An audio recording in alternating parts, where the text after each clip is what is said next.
चलिए स्टार्ट करते हैं स्ट्रेटेजिक मैनेजमेंट।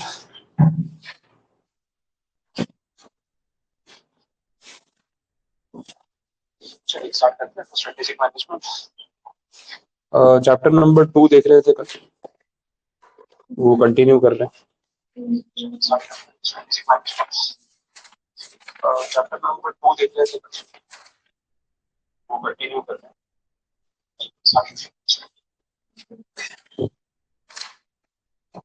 बोलो, कल वाले टॉपिक्स में कोई क्वेरी कुछ पूछना हो आपको? बिजनेस एनवायरनमेंट के बारे में बात हो रही थी। दो मेजर टॉपिक्स में इसको डिवाइड किया, इंटरनल एंड एक्सटर्नल एनवायरनमेंट।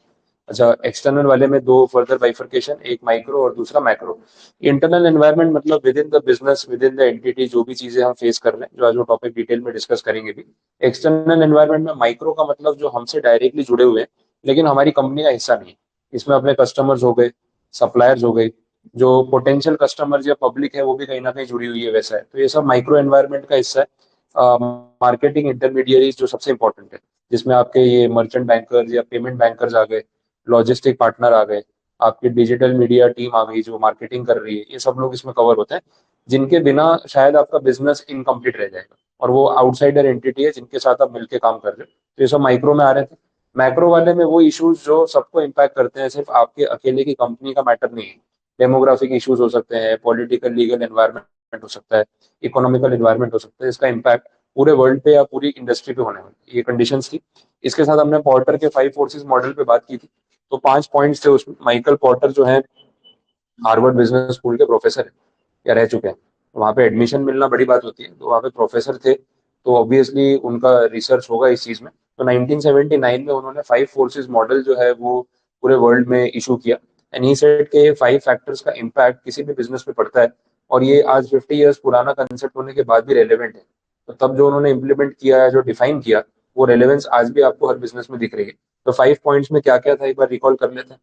सबसे पहले, एंट्री ऑफ, कोई भी पॉइंट आप ले सकते हैं, सब ऑर्डर सीक्वेंस स्पेसिफिक नहीं है। तो एंट्री ऑफ न्यू एंट्रेंट्स या new players in the market, and that is a threat. Substitutes का भी थ्रेट रहता है कि कहीं हमारा प्रोडक्ट छोड़ के लोग दूसरा कुछ यूज करने ना लग जाए। Bargaining power, bargaining power of suppliers, bargaining power of consumers या बायर्स। और एक और पॉइंट, एग्जिस्टिंग कॉम्पिटिटर्स। ठीक है, तो अपन ने वो पिज्जा चेन वाला एग्जांपल देखा, एप्पल वाला एग्जांपल देखा, जहाँ पे ये सारे पॉइंट्स को हमने रिलेट किया कि इसका क्या इम्पैक्ट है। अब डोमिनोज, पिज्जा हट, लापिनोज, ये सब कंपेयर कर रहे थे, तो हमें दिख रहा था कि भाई एग्जिस्टिंग राइवलरी दो बड़े प्लेयर्स में चल रही थी। उसके साथ साथ फिर तीसरा बड़ा प्लेयर आ गया मार्केट में और उसने थ्रेट दे दिया। अब यहाँ पे बार्गेनिंग पावर कस्टमर्स का कैसा है और सप्लायर्स का कैसा है, वो हमने देखा कि भाई सप्लायर्स का बार्गेनिंग पावर वीक रहेगा, क्योंकि जब कोई बल्क ऑर्डर दे रहा है ना, तो बार्गेनिंग पावर उसका ही चलता है। एक और केस स्टडी आप इसमें बार्गेनिंग पावर में ले सकते हो, डीमार्ट का। अब डीमार्ट वाला जो है वो एक बहुत अच्छा केस स्टडी है, बिकॉज जो सेक्टर में वो काम कर रहा है ना, उसमें एक बहुत बड़ा फेलियर भी है। बिग बाजार, सेम सेक्टर में बिग बाजार इतना बड़ा ब्रांड था, लेकिन आज की डेट में बैड डेट में जाके बंद हो गया। Same line of business, same structure, same format. DMart on paper books में भी प्रॉफिटेबल है, स्टॉक एक्सचेंज पे लिस्टेड है, शेयर का प्राइस भी काफी अच्छा खासा है। ऑन द कॉन्ट्ररी आपका ये जो बिग बाजार है, वो कब का बंद हो चुका, लॉसेस में चला गया, और 20,000 करोड़ का डेट था बिग बाजार के ऊपर जब वो बंद हुआ। तो इतना डिफरेंस कैसे आ गया सिमिलर लाइन ऑफ बिजनेस में, वही केस स्टडी उसका समझने वाला है। बिकॉज एक तरफ डीमार्ट जो है, उनका बिजनेस मॉडल में उन्होंने वो छोटी छोटी चीजें की जिससे वो लॉसेस की तरफ ना जाए। अब जो बार्गेनिंग पावर की बात कर रहा हूँ, कट शॉर्ट करके उस पॉइंट पे आए, तो डीमार्ट वाला क्या कर रहा है ना, इमीडिएट पेमेंट कर रहा है अपने सप्लायर्स को। अब बिजनेस कैसे चलता है, थोड़ा मॉडल भी आप समझ लो। जैसे Hindustan Unilever limited, HUL company. तो एचयूएल जो है ना, वो अगर आपको आइडिया हो तो एचयूएल मैन्युफैक्चरिंग कंपनी नहीं है। एचयूएल सिर्फ मार्केटिंग करती है। मे बी आपने इस पॉइंट पे कभी ध्यान नहीं दिया होगा, पढ़ने में कहीं आया नहीं होगा। But Hindustan Unilever is not a manufacturer, it is just a marketing company. फर्क क्या है, जितने प्रोडक्ट्स आप एचयूएल के यूज करते हो, चाहे वो कोलगेट का टूथपेस्ट हो या और कोई प्रोडक्ट हो, वो कंपनी टूथपेस्ट बनाती नहीं। उन्होंने सारा व्हाइट लेबलिंग आउटसोर्सिंग कर रखा है, मैन्युफैक्चरर्स के साथ कॉन्ट्रैक्ट कर रखा है। एचयूएल सिर्फ प्रोडक्ट की ब्रांडिंग करता है कि उस टूथपेस्ट को नाम क्या देना है, भाई कोलगेट नाम देना है। ठीक है, उसका डिजाइनिंग कैसा होगा, उसके ट्यूब का कलर कैसा होगा, फॉन्ट्स कैसे होंगे, अच्छा टीवी पे ऐड कैसी बनानी है, कौन से सेलिब्रिटी को हायर करना है, डिस्ट्रीब्यूशन नेटवर्क कैसे सेटअप करना है कि हर दुकान में कोलगेट अवेलेबल होनी चाहिए, प्राइस पॉइंट क्या रखना है, सप्लाई कैसे मैनेज करना है, ये सारा काम एचयूएल का है। मैन्युफैक्चरिंग के अलावा वो सब कुछ करते हैं, बट मैन्युफैक्चरिंग ही नहीं करते। तो जितने प्रोडक्ट आपके घर पे एचयूएल के आते हैं ना, उसका मैन्युफैक्चरिंग कॉन्ट्रैक्ट बेस्ड है। उन्होंने फैक्ट्री वालों को आउटसोर्स कर रखा है कि आप बनाओ हमारे नाम से, लेबलिंग हमारा कर देना, लेकिन प्रोडक्ट आप बनाओगे। तो अंदर की टूथपेस्ट है ना, वो नहीं बनाता है, लेकिन उसकी पूरी ब्रांडिंग, पैकेजिंग, सप्लाई, डिस्ट्रीब्यूशन, सारा काम वही करता है। So that is the work के एचयूएल काम कैसे कर रहा है। अब कोलगेट की टूथपेस्ट आपको डीमार्ट में मिलती है या नहीं मिलती है? मिलती है, ठीक है। अब वो डीमार्ट तक पहुंचती कैसे, वो समझना है।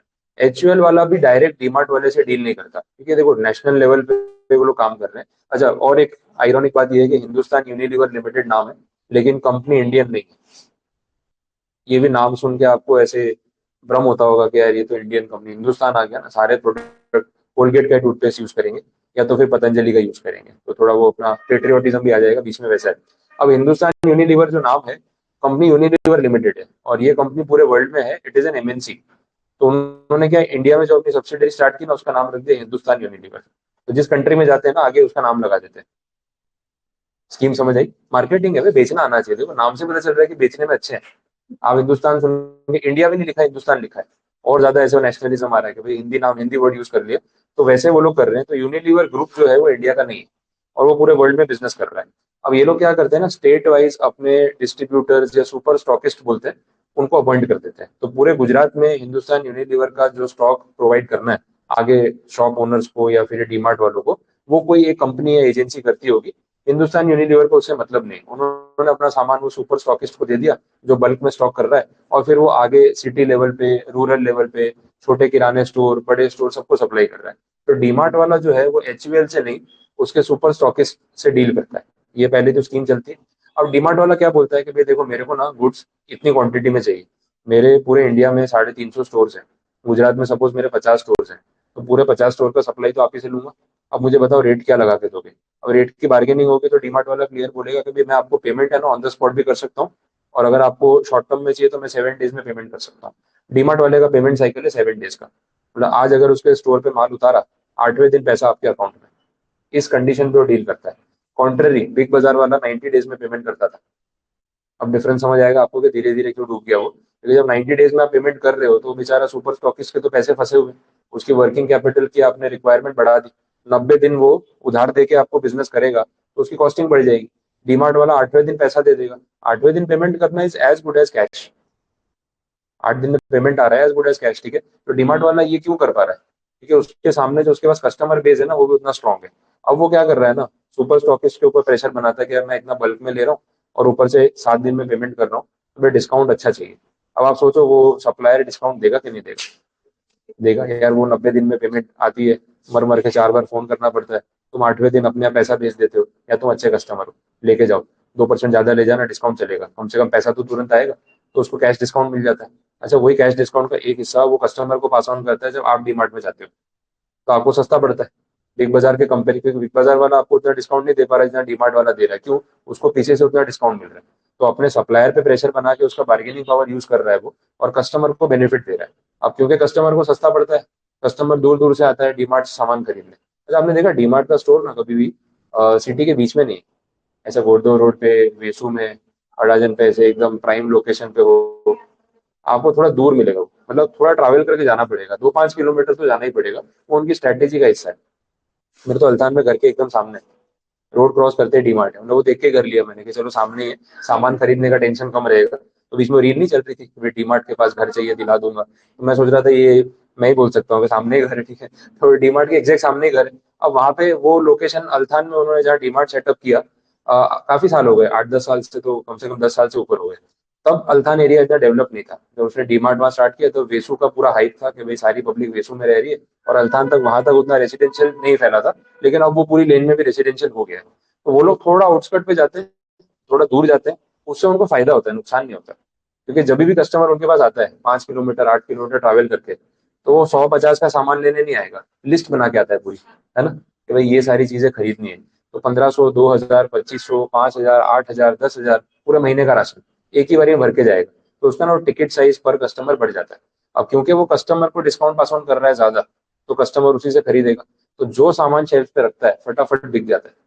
आप कभी जाओ डीमार्ट में, आप सोचो, इमेजिन करो, आप 1 घंटा डीमार्ट में खड़े हो, कितने लाखों का सामान तो खड़े खड़े बिक जाता है। क्योंकि एक एक कस्टमर 5-5, 10-10 हजार का बिल बनवा रहा है, 100 लोग तो आपके सामने लाइन में खड़े होते हैं।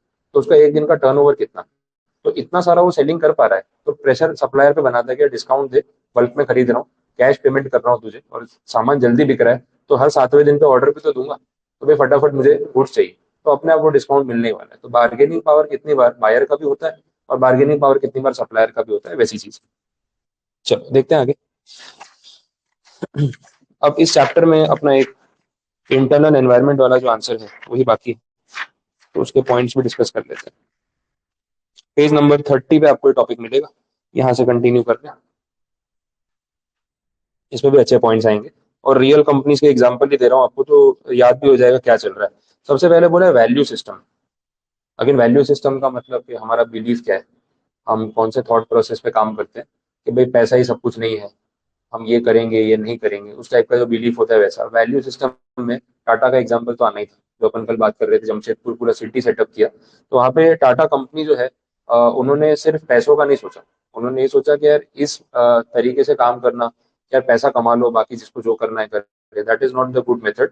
हम थोड़ा सा ओवरऑल डेवलपमेंट पे ध्यान देंगे, कि हमारा जो स्टाफ है, जो कंपनी के एम्प्लॉयज है, उनका भी एक डेवलपमेंट होना चाहिए, उनकी बेसिक नीड्स पूरी होनी चाहिए, तो अगर ये नहीं होगा तो फिर हम काम नहीं करेंगे। तो उस टाइप का एक एथिक्स लेके जब कंपनी स्टार्ट करती है, तो वो समझ में आता है कि उनका वैल्यू सिस्टम कैसा है, और ये कंपनी टू कंपनी जो है वो वेरी कर सकता है, सबका सेम नहीं होगा, डिफरेंट होगा, और वही डिफरेंस क्रिएट करता है, वैसी बात है।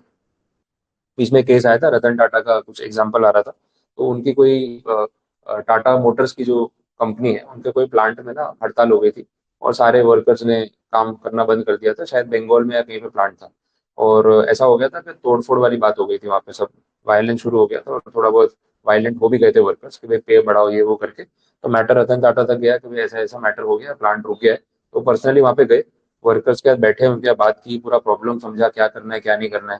अब उनकी कुछ डिमांड जेन्यून भी थी, और कुछ डिमांड्स अनफेयर भी थी, तो पहले तो वो उनके साथ स्ट्राइक में खुद जाके बैठ गए, कि बेटी के मैं खुद तुम्हारे साथ बैठा हूँ, प्रॉब्लम क्या है, कंपनी के एम्प्लॉय हो गए, आउटसाइडर तो हो नहीं, अब ऐसे तोड़फोड़ करोगे, लड़ाई झगड़ा करोगे, अपने मैनेजमेंट के खिलाफ प्रोटेस्ट करोगे, तो उससे कुछ फायदा तो होने वाला है नहीं, तो बैठ के बात कर लेते हैं, अपने इश्यूज बता दो।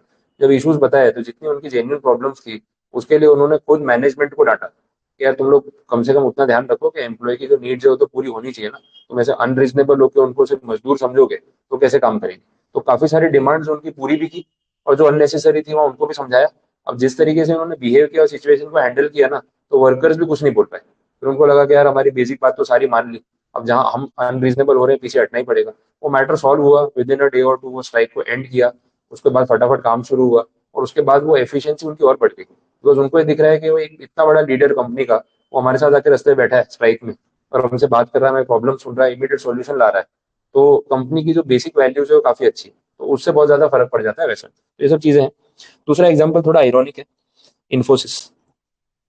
ठीक है, अब आजकल जो इन्फोसिस की इमेज हो गई है, उसके साथ ये थोड़ा सा मैच नहीं करेगा, पर चलो कोई बात नहीं, बात 1999 की है, बहुत पुरानी बात है।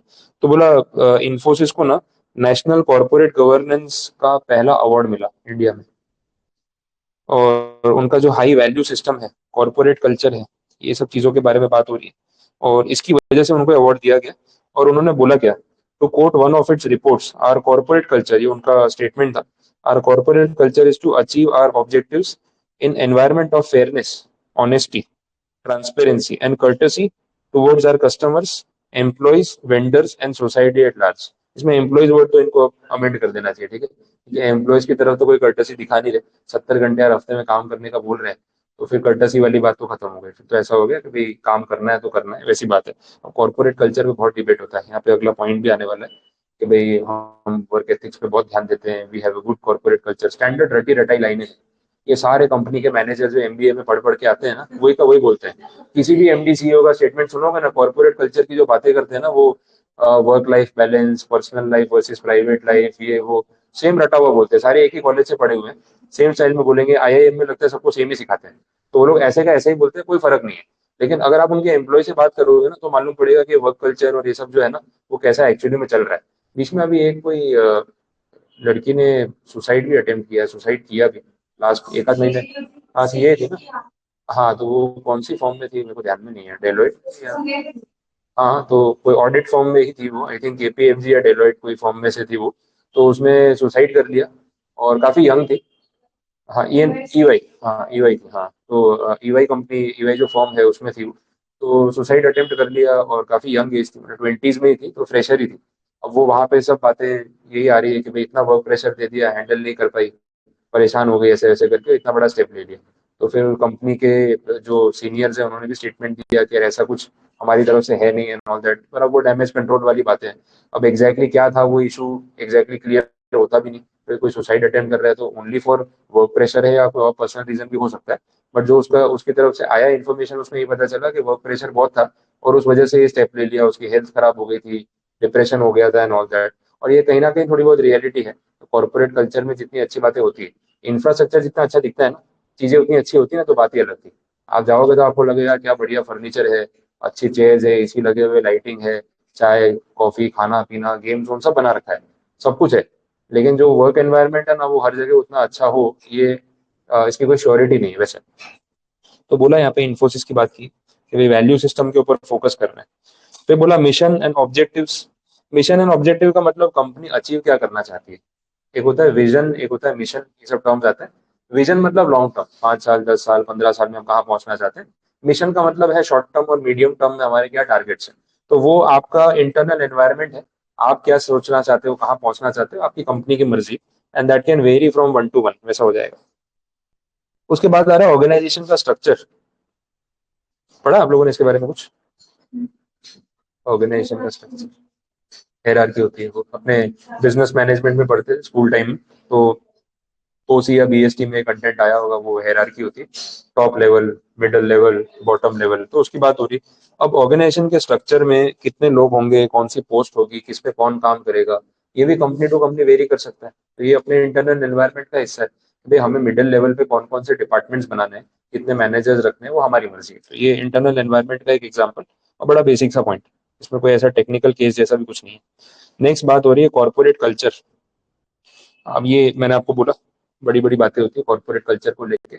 इसका मतलब कि हमारा वर्किंग एनवायरनमेंट कैसा है, हमारी कंपनी किन बिलीफ पे काम करती है, हम अपनी कंपनी में क्या करते हैं क्या नहीं करते हैं, अब ये सब चीजें हैं।